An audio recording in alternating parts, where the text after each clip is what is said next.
Hello and welcome back to another episode of Cyber Voices, the official podcast of the Australian Information Security Association, otherwise known as ASA. I'm your host, as always, David Willett, and it is my pleasure to have you with us as we explore the diverse voices of the Australian cyber industry.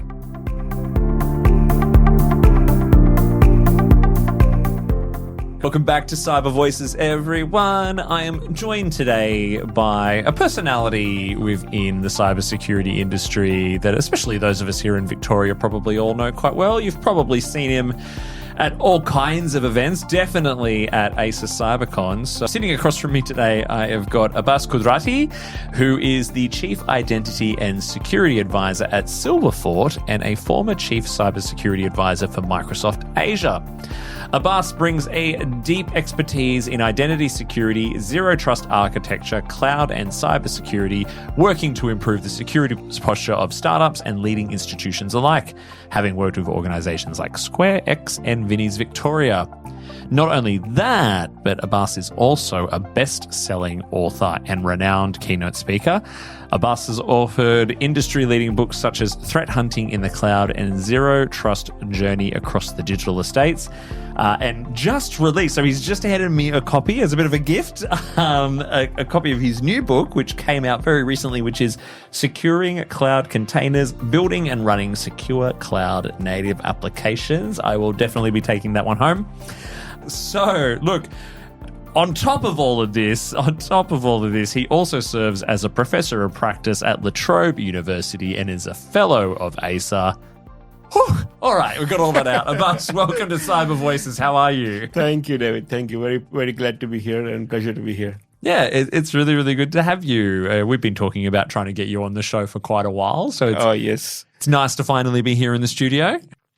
I am really excited to talk to you today because you've come here today to give us a little bit of a sneak peek at your upcoming CyberCon talk. Now, ASA CyberCon Melbourne we're recording this early September, so we're about a month and a half in a way. This episode should definitely be out before CyberCon hits us.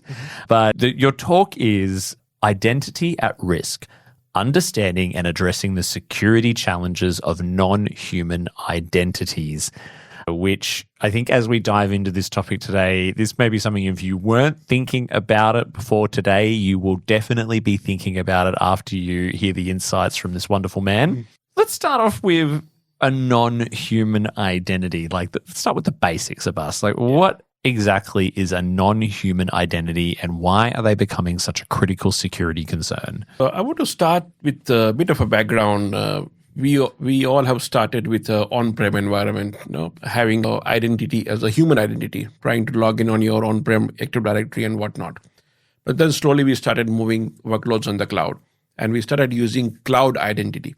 And when you introduce the cloud and started having your infrastructure as a service, application as a service, software as a service, and all those kind of things, that's when you are adding more and more non-human identities, which includes kind of machine identity. Let's take an example, API tokens, API keys, your certificate tokens, your machine identity, your SaaS application identity running on the cloud, your container identity. All these identities are categorized under a non-human identity, including service accounts, because they are not used by human and they are not interactive accounts. They are actually used between machine to machine or software to machine. However, there has to be an assigned ownership, either a human or an application owner who owns that non-human identity. So that's a very short and summary of my definition of non-human, which are not used by human, but used by applications, machines, containers, and agentic AI as well. I was about to say, and that would include AI agents chatbots as well. Is AI driving a bit of an explosion in the need for non-human identity? Absolutely. I was just reading a research paper while developing my presentation and a workshop deck for ISA. I noticed that we are going to see an increase of 500% of non-human identity as compared to human identity in 2025, 2026. And that's because of the exploitation or exploration of these agentic AI, chatbots, and all those cloud-enabled things, what we are using it, including your IoT, OT devices, SCADA devices, and many other. I mean, from that, I think you can probably infer that non-human identities within an organization could potentially outweigh the actual human identities. What's the risk associated with an imbalance like this? So that's an interesting one. The attackers have shifted their target continuously based on how we see a technological advancement and the trends going on. If you look back 10 years back, or let's say 5-7 years back, ransomware used to be a huge target. And the number one vector through ransomware, targeting human, social engineering attack, phishing attack, and whatnot. They target your endpoint and they ransomize the and they encrypt the data and ask you for the ransom. But that slowly that target has been continuously being shifted from endpoint, because we added so many technologies and tools on our endpoint, we made it strong. That hacker moved towards the cloud environment. They're targeting cloud infrastructure, your IaaS, SaaS, and PaaS applications. We made our cloud infrastructure also strong by adding more and more control.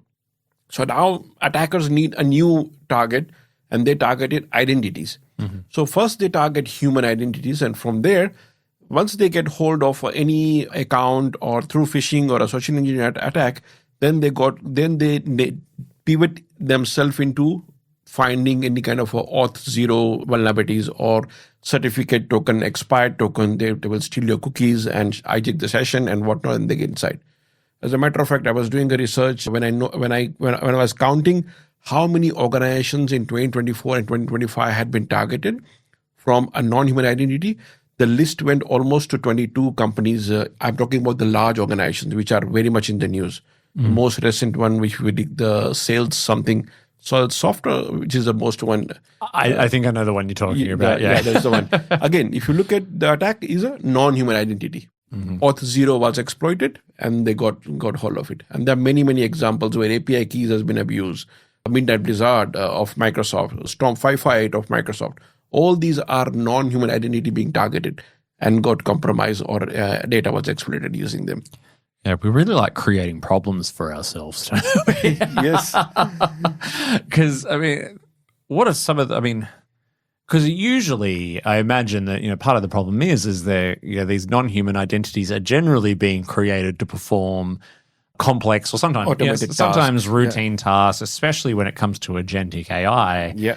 And I imagine that as a default, especially with agentic AI, that we're probably giving them way more privilege than we need to. It inherits the privilege. Yeah. You don't even give it. By default, it takes away the most advanced or most privileged characteristics within your environment, and they start using it. A classic example, again, not naming, shaming a product, but that's how the product works. Any automation or agentic AI, not even agentic AI, go back one step.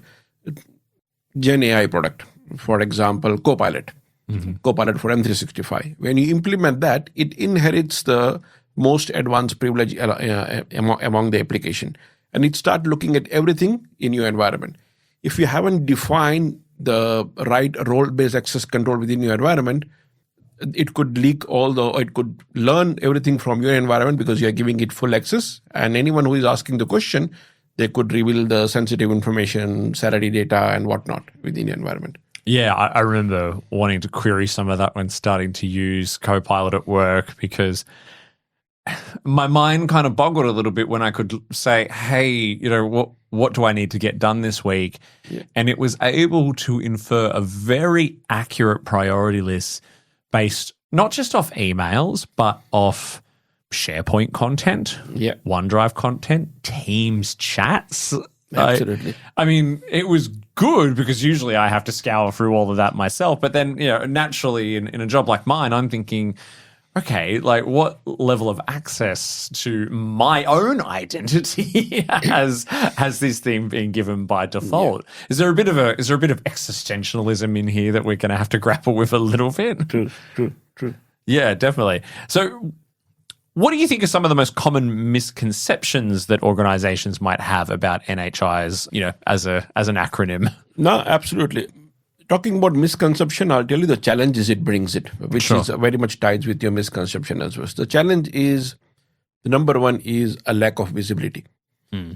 You have no idea how many non-human identity NHI such as service accounts are in your environment. So let's take service account as the most basic NHI in your environment. Everyone has it. I've been in a similar role as you in past, and I know on one fine day when they ask us global team that we need to change our service account password, and when I digged around, even though we had 10,000 employee, I had almost 1,800 service accounts among the 10,000 employee. But my privileged accounts or members in the IT were only 15 to 20. Then I dig around, I had no idea who owns that and what each account is using by what. So that was the biggest problem, talking about 10 years back. And today, of course, there are tools and technology to give you that visibility, but not everybody has an advantage of that. So number one is observability or the visibility, lack of visibility. They don't know how many such NHIs or service accounts they have within the environment and who owns them. That's number one. Second one is the life cycle of it. When these NHIs are created, who is managing it? Is there a governance process behind the scene for that? Access control, giving them access and revoking the access and whatnot. Mm-hmm. Third thing is they are long-lived as well. Some are short-lived, some are long-lived, and you have no visibility in terms of what risk they have. Next one is the nested loop of this identity. As you just said, if it is your identity, once you access the Copilot will access to SharePoint, and SharePoint will have access to your OneDrive, and OneDrive will have access to your Azure environment and whatnot. So there is a lot of inherited loop enabled within each non-human identity, which humanly is not possible unless you implement certain system to give you that level of control and a visibility that, okay, my access has been given continuously on 5 other different applications from the single identity which I have it. You may be a human, but once you log in, there are 10 other non-human identity are created behind the scene to give you that level of access on various cloud platform, various application, various agentic AI, which creates a lot of risk and which are being exploited by excessive privilege. That's another challenge. All these NHI by default have an excessive privilege, which is not known to the administrator who are managing them. And there are many more, but I will stop it there. No, that's okay. It's fascinating, but terrifying. But that's fine. We're here to learn. Yeah, and I guess you can't really sort of underestimate when you've got that many non-human identities working behind a human identity, yes, and how important your visibility of that would need to be, because given the speed in which the non-human identity can work, but also the speed in which it can be compromised and used to cause great damage. So I wanted to touch a little bit as well on what you're going to be taking people through at CyberCon as well. Without giving too much away, I know that you're going to be doing a little bit of a live workshop and demo at CyberCon of an NHI compromise. What can people who might come see you talk at CyberCon expect to learn? So first, I will start with my objective, why I'm doing this workshop. Especially, I travel a lot in my work. I've traveled to US and Asia, many countries and all. And I have seen, especially in America, this topic is already, I would say, 6 to 8 months or 1 year in advance. People are already aware. The professionals are already aware, and they're tackling this issue very well. However, this part of the world, in Australia and New Zealand, we are a little bit behind to what, and we need to catch up. So my objective is to create an awareness that, guys, in last 18 months, I have seen number of attacks happening around the world, including the large organizations, and they all have been targeted on non-human identity. So my topic is, it's a 90 minutes of workshop where I'm giving a basic information. What is non-human identity? How it is different than human? What is the different types of non-human identity? There are many.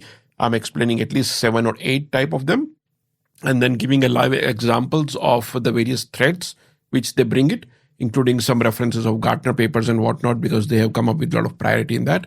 The next topic in my agenda is giving a live case studies.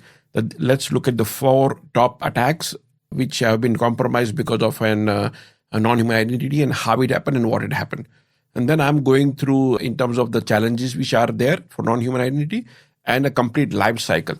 What you need to do all the way from discovery to remediation part of it. And then I'm going to share some of the alert rules for Sentinel, Splunk, and Elastic, where people can take home and then apply it in their SOC to discover these kind of attacks using an NHI. And then I'm also give away one of the high-level metrics for a maturity model of a non-human identity. How do you think you are mature in that space? And the last thing what we'll do is a hands-on exercise, what I call it a threat assessment or a threat metrics of one example of something called API abuse. So everyone has to be in the group and play an exercise and see how many scenarios they can find out for one particular incident on that. It's going to be interesting. I just finished working on that. Well, I mean, I'm going to be doing the podcast. I hope I'm going to get a little break to come up and see that, because that actually sounds really, really interesting. And I want to find a bit of a balance here in this conversation, because I definitely want people to register to CyberCon and go and see your talk. But there was something you were talking about there, which, for people listening to this podcast to help them start to get their heads around how they might tackle this problem. And that is the advice that you would give, even someone like me, right? Like when this topic comes up, I just feel like sometimes we're too far gone. The problem's already way too out of control and already has been for years. And now with agentic AI, it's getting even worse. Yeah. What would you say to people who, make a comment like the one I just made? I always say start with the basic. People think, okay, Gen AI is here, agentic AIs are here, and let's start practicing or trying out and whatnot. But I always say do the basic thing first, which is, have you done your data discovery and classification? Number one thing. Everything ties up at the end of the day with the data. So that's my number one recommendation. Do your data discovery and classify the data and know where they are. Because agents will go and find it if you don't. And you don't want that. You need to know first before the agent knows where the data is. Second thing is implement your basic role-based access control, which is AKA identity access management, right? Who has access to what? And when you implement such a chat GPT or agentic AI or new things, or NHI will populate in your environment, make sure you give the right access control to those within your environment. Otherwise, they can access with everything within that. And then you need to have once you have built that 4 or 5 things, then you bring in the technology or something called observability tool or a landscape view in terms of how many human, non-human identities I have on-prem and cloud and in SaaS, which could give you a full spectrum of the view to see everything within the identity landscape. That's the thing you need to focus on. Yeah, and it sounds like it's similar advice to probably what we've been saying to people for a couple of years, which is know where your data is, what data you have, who has access to it, don't have more than you need to, all that kind of good stuff, right? It's always the basic. You'll be surprised if you do the basic things right, how many problems you are going to solve it. Yeah. I love what you said there as well. It's just like, if you don't find it first, the AI will. That's some real sci-fi stuff there. You're also introducing a non-human identity maturity model. Is that correct? Yes. What does that framework look like, and how can organizations use it to assess their posture? It's a very basic, I have put 5 levels of maturity. What is a level 1, level 0, level 1, level 2, level 3, and level 4. Level 0 is where you have no visibility, everything is ad hoc, and you have no idea how many NHIs are there. I'm not going to spill all the level, but the last level is about adaptive risk management. In terms of, are you able to dynamically identify how many NHI you have, and can you dynamically assign the risk rating to that and manage that particular thing?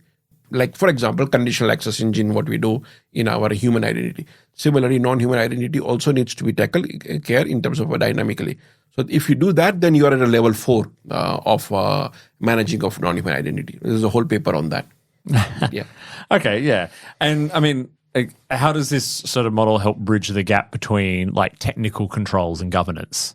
It's a mix of both, a mix of all, I would say, people, process, technology. So, of course, start with people, then the process and the technology comes into play to give you to take you to the next level of maturity. 1 or 0 and 1, without technology, you can implement it because it's all process related. But if you want to go to the next level, 3, 4, and 5, or 3 and 4, then you need to have automation in your environment, identifying the NHI dynamically, real time, inline, assigning the risk score, and detecting and protecting your assets based on the risk factor which you get in the NHI. Okay, is this something that's going to be available publicly, or is this something that? Yeah, okay. The presentation what I'm doing is for public, and it's completely vendor neutral. Yeah. not a single vendor logo or demo or anything. It's completely a concept and a knowledge sharing. You can apply it to anywhere in any organizations. Anyone listening, if they wanted to go and get their hands on it, do they need to come see you at CyberCon, or is it available online? No, this is the first time I'm doing it exclusively for CyberCon. I'm creating this. As a matter of fact, it's still work in progress. A few more things to fine tune, but exclusively for CyberCon. First time delivered here in Australia, and then repeated next year in a couple of other conferences. There you go. Okay, more reasons to register for CyberCon, everyone. I'm telling you. So let's do the AI section. We've talked a little bit about AI already, but we've always got to do the AI section of the chat. Yeah. So let's dive a little bit more into how generative AI is changing the threat landscape when it comes to NHIs, both in terms of attack and defense. What are you seeing in that space? It's a double-edged sword. Just today morning, my wife was talking that, are you scared about the usage of AI? And I said, I'm happy and scared as well. Happy or safe because it is helping me to do many of my repetitive tasks quickly. Mm-hmm. At the same time, it also making me a little bit of lazy as well. And I'm using AI to think on my behalf and then apply my logic. Yes. To give you an example, when I wrote my first book on threat hunting, it took me 1.5 years between three of us to write the book, completely much before ChatGPT was introduced. Of course. When I wrote this book, which is the latest one, it took us around 9 months between three of us because we have leveraged AI a lot to verify our knowledge, to create certain basic scripting and whatnot in the code, because if I have to go and write the code, I need to create the environment. But now with just AI, I can generate the code and put it in the book. Mm-hmm. Not saying that this whole book is written by ChatGPT, but there is a lot of support you get because of leveraging an AI as well. At the same time, and you are an academic, I am an academic, so I know, and my son who is also studying in La Trobe, I know how much he's leveraging an AI. And I keep telling him, use it for verifying your knowledge. Don't first ask it and then do the other way around, because that's the wrong way of doing it. Because once you start the job, you may not have access to all the tools. You have it at home, but in the interview, nobody's going to give you, sit in front of a ChatGPT and answer the questions in the interview. You're not going to do that. So that's my challenge. And when I teach to students as well, use it to enable and uplift your knowledge, but don't use it on the other way to cheat or take a shortcut in your life for that. That's not the whole purpose of that. Oh, yeah, definitely. A funny story on that. So just yesterday, my co-pilot at work wasn't working. It kept telling me there's a problem, try again later. I was doing it all day. And I went into such a panic because I didn't realized I've maybe gotten a little bit lazy as well. Yeah. And there's a lot of people out there who, when it first came out, we were like, I'm not going to use that. Redrafting, it was a bit of a faux pas, but we always do that. But like when you realize like, an email that I might take me half an hour to really sit and think about writing, I can just rant and rave into ChatGPT or Copilot, or even summarize a document. Summarizing the meeting. Yeah, summarizing a meeting, summarizing a document, all that kind of stuff. You mentioned interviews there as well. I will say I've caught someone out using AI during an interview before. I know. And we actually addressed it during the interview. We said, I'm sorry, are you using AI? And they said, yes, I am. They had a reason, which I won't go into, but it was very obvious that they were. Absolutely. Which is... That's why I'm pushing exams should be more practical. Yeah. Because you can't put your things in the AI to do that, so rather than more theoretical. I know we're going off on a bit of a tangent now, but I can tell when people are emailing me using AI. By the way, I think everyone can. AI easy. It's easy. It writes in such a specific way. It has all these little tells, and it doesn't really deviate from it. Maybe eventually it will, as it learns. As people train it to talk more like them and all that kind of stuff. But it has a very, very specific way of formatting things, of articulating things, of laying information out. And it's like, sometimes I get an email and I'm like, you know what, if you can't be bothered to just write it yourself, don't bother. Depending on what it is, of course. Yeah. And I talked about double-edged sword. Attackers are leveraging it heavily on targeting humans. They are doing a deep fake video, audio, using all this technology. Oh yeah, and people are buying it. People. I had a friend last night. She messaged me like going, "Oh, have you seen this new Lady Gaga clip? It doesn't even sound like her." And I just went, "Because it's not. It's an AI."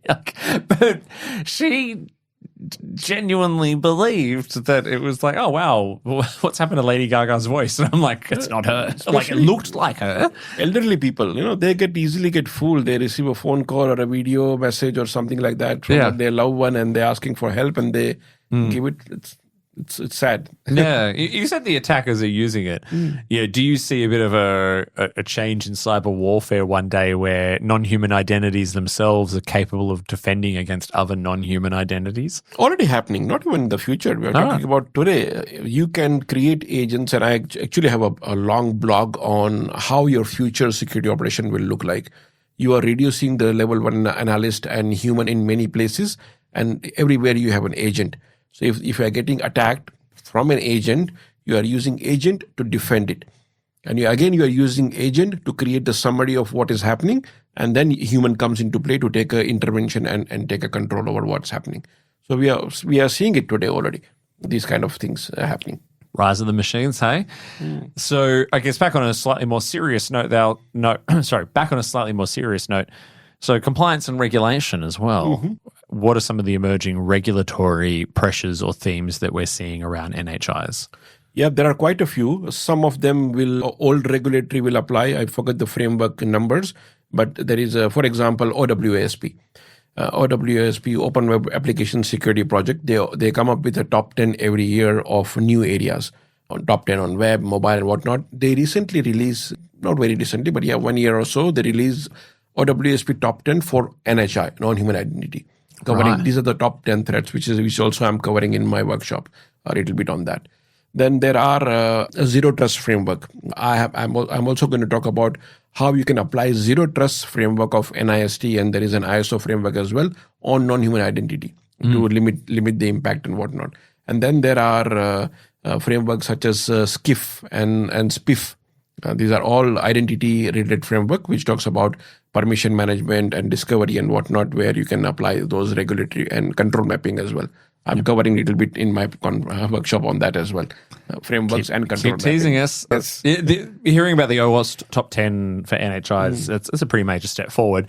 Can you walk us through or give some examples of what are some of the critical or standout vulnerabilities on that list? Yeah, one is excessive privilege. Second one, if I remember on top of my head, is insecure handling as well.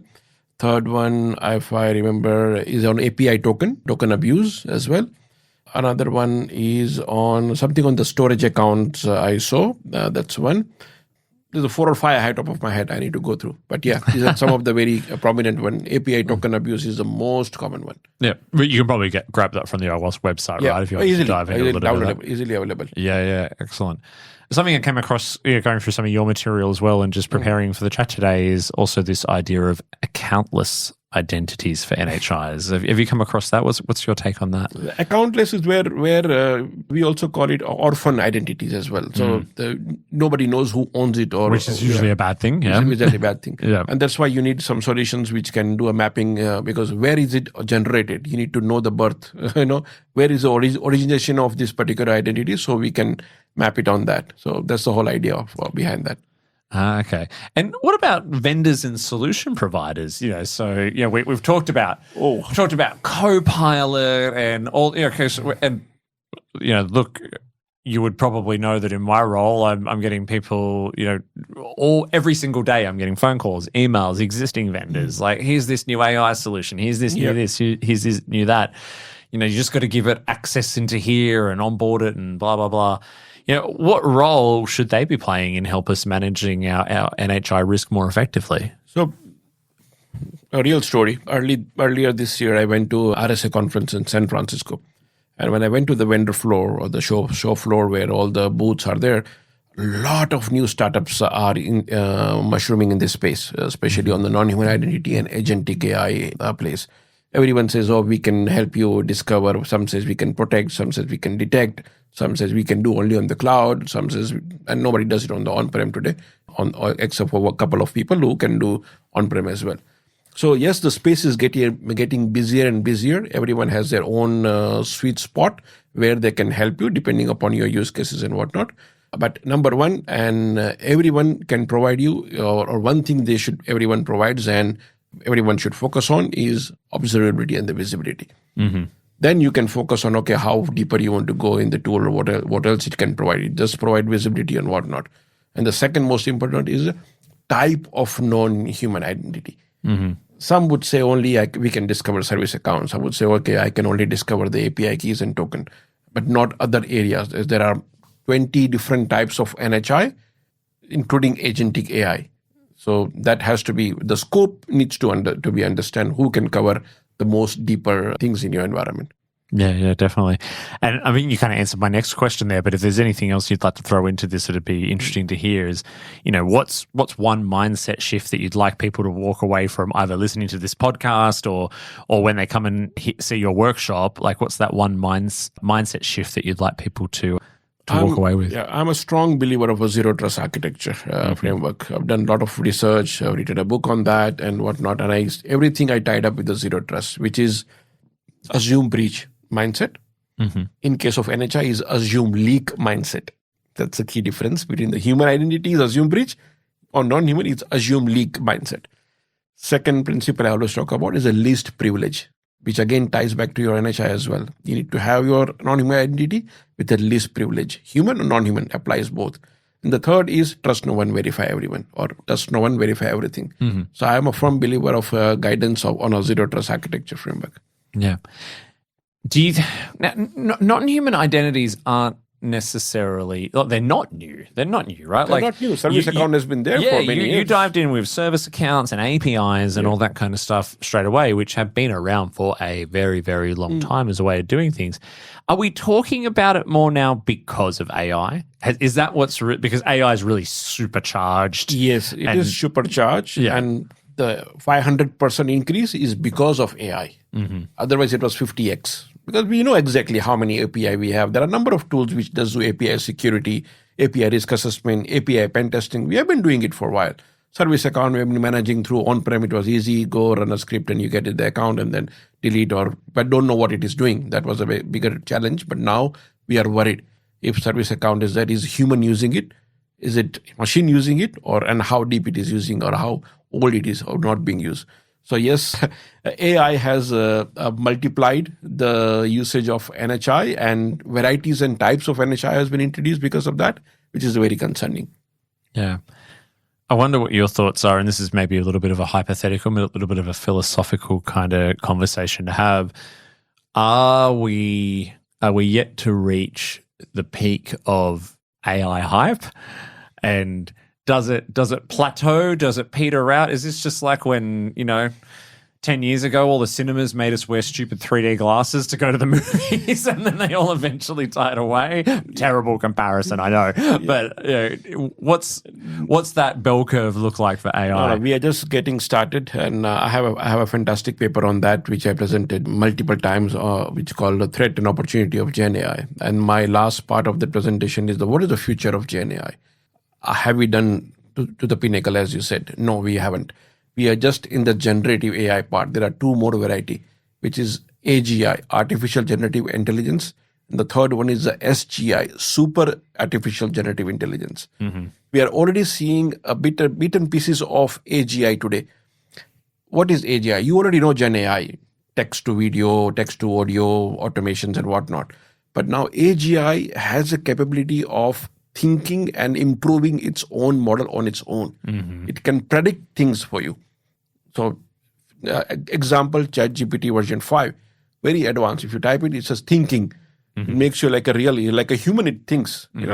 So I won't say it is a AGI, but it has a feature or a bit of a glimpse. I would say 0.1, maybe 1% of the AGI part in that. But we will see more and more AGI coming into the future. And the next phase, I don't know if we'll be alive by then, is SGI, where you will have a human chipset in your brain, where human and AI will be working together in a very symphony or a harmony together. And the best example I give is a movie called Atlas of Jennifer Lopez, if you haven't seen it. That's a classic example where human and agent or AI embedded in your brain and you're working together, taking control of things. See, I'm a video game player. I'm thinking of the Cyberpunk 2077 game, which is very, if anyone's nerdy enough like me to know that, or basically any sci-fi that's about AI, to be honest. I'm just always kind of interested to get people's thoughts on that, right? Because you hear people debating it on the news all the time, like, oh, is AI just a fad? And I think, humans are far too curious to want to just see how far we can kind of push this technology, right? Like we're already seeing people putting, Gen AI or other types of AI into robotic bodies that can actually move and talk and have a conversation with you, not just a screen. And, we may have we may get our robots walking around the house, helping us do our daily tasks soon, cooking us dinner. I'm sure you must have seen a news where one of the small robot, which influence other big robots to follow the instruction and come along with them in a way robot mutiny. It was more of a experimental, but it was possible, where one robot goes and tell everyone, let's strike, let's no longer work today, follow me and let's go home. Yeah. So imagine in future your washing machine will give instruction to your your washing machine will give instruction to your vacuum cleaner that let's not work tomorrow because David we don't like it anymore.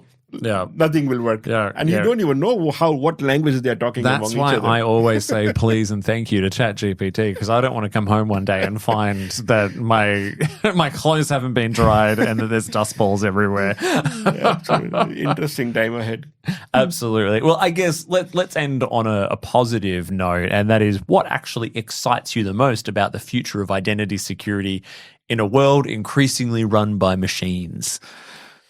Exciting thing is, I won't say, we can say exciting, but I'm more worried about because now attackers have found a new way of targeting, and identity is a number one attack vector. Mm-hmm. But at the same time, people like you and me, our job is to make people aware about this particular risk. And as a community, which is what I like and enjoy, is bring that awareness together that this is something new we need to focus on. We have done enough on the ransomware. We have done enough on the cloud protection and DDoS protection. Now let's focus identity by following the zero trust principle, least privilege and assume leak. Yeah. I think cyber professionals are probably being taken a little bit more seriously with this next evolution, because we probably want the technological advancement just as much as everyone else, but everyone, I know that I'm being very much brought along for the ride in the day-to-day on, we really, really want to do this and we want to do it fast, but how do we do it securely so we don't blow ourselves up? Absolutely. Yeah.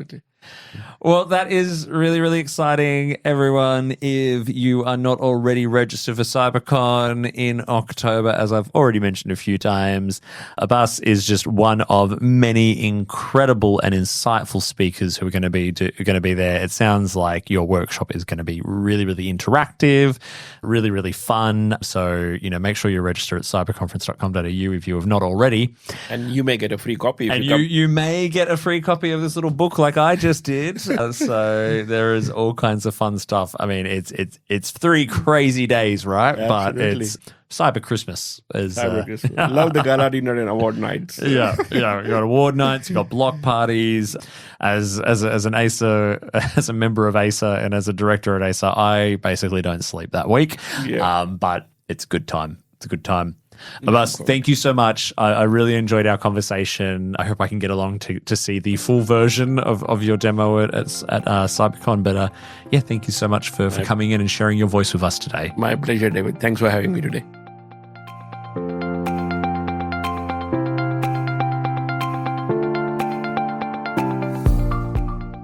Hey, before I let you go, I need to ask you one simple question.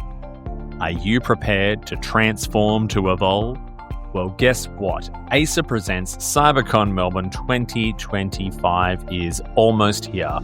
Also known as the Australian Cyber Conference, CyberCon Melbourne takes place on the 15th to the 17th of October 2025 during Cybersecurity Month. In an era where digital frontiers are continuously expanding and evolving, CyberCon Melbourne will be a catalyst for transformation and evolution. The largest cybersecurity conference in the Southern Hemisphere, it attracts over 400 leading cyber, humanities, science, and celebrity speakers from around the world, and more than 6,000 delegates to explore and set new paradigms in cybersecurity. In fact, some of our amazing speakers this time around include the first female White House CIO, Teresa Payton, and Washington Post former investigative sleuth and award-winning author Brian Krebs will keynote, with engineer, inventor, and innovator Dr. Jordan Ewan returning by popular demand. Don't delay. Register to attend today at cyberconference.com.au. And if you need your brand front and center at CyberCon, contact our national events and sponsorship manager, Susanna Palermo, by emailing sponsorship@asa.org.au to get the best exposure for your company.